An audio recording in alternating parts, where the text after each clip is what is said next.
कैसे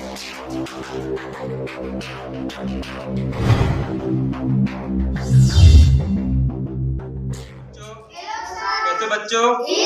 बच्चों आज क्लास में हम जानेंगे गणित में संख्याओं को शब्दों में कैसे लिखे, है ना बच्चों? ठीक, यानी हमें संख्याओं को कभी लिखना है, जैसे बैंक में हमें काम लगता है, जैसे पैसा हमने गया निकालने 1000, 2000 या 10,000, ठीक है, तो हम वहां पर अंकों में लिखना पड़ता है और शब्दों में लिखना पड़ता है ना।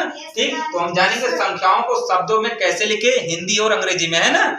ठीक, तो संख्याओं को अंग्रेजी में और हिंदी में किस तरह से लिखा जाता है आपके सामने हम बोर्ड पे पहले से ही मौजूद में लिख दिए हैं। अब आपको केवल देखना है किस तरह से लिखा जाता है ना। ठीक, जैसे हमारा पहला संख्या यहाँ पर आता है 125, कितना? 125। ठीक, यानी इकाई, दहाई, सैकड़ा, यानी 125 कितना? ठीक, तो 125 को हमने लिखा 125। ठीक, इसको हमने हिंदी में यानी शब्दों में लिखा है। ठीक, इसको अंग्रेजी में हमें लिखना होगा तो 125 है, यानी 125 है ना। कितना? 125। 1 लिखेंगे यहाँ 100 है ना। Yes sir.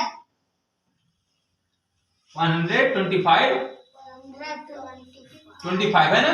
ठीक, 20। ठीक, देखिए 125, यानी हमें 125 लिखना है तो 125 हमने यहाँ हिंदी में लिखा, यानी शब्दों में इसको बोलते हैं, उसको अंग्रेजी में 125। ठीक, उसी तरह से हम आगे भी ऐसे लिखेंगे, है ना। ठीक, इसलिए लिखा है 610, कितना? यानी 610। ठीक, तो यहाँ पर हम लिखेंगे 600, कितना? 610, कितना? 610। ठीक, यहाँ पर हम लिखेंगे 610। ठीक, ठीक है, देखिए 600। ठीक, देखिए इकाई, दहाई, सैकड़ा, यानी 610 है ना। उसके बाद में आता है 309, कितना? 309 आता है। उसके बाद में हम इकाई, दहाई, सैकड़ा, यानी 309। ठीक, तो यहाँ 300 लिखेंगे, यानी 309, कितना? 309। ठीक, तो ऐसे हम लिखेंगे 309।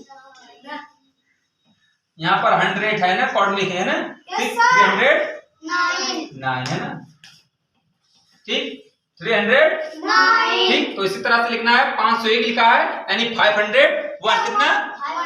500। इसको हम हिंदी में बोलेंगे 501, कितना? 501। ठीक, यहाँ पर 208 लिखा है, 208 लिखेंगे या 208 है ना। ठीक, तो सब लोग ऐसे एक एक करके लिखेंगे, है ना। ठीक, यहाँ पर है संख्याओं को शब्दों में कैसे लिखे, यानी 125 लिखा है तो आपको 125 हिंदी में यानी शब्दों में लिखना है ना। ठीक, 610, 309, 501, उसको अंग्रेजी लिखेंगे 500। ठीक, इसे लिखा है 501, यानी 501 है ना। ठीक, तो आप लोग इसी तरह से एक एक करके संख्याओं को लिखेंगे, है ना बच्चों।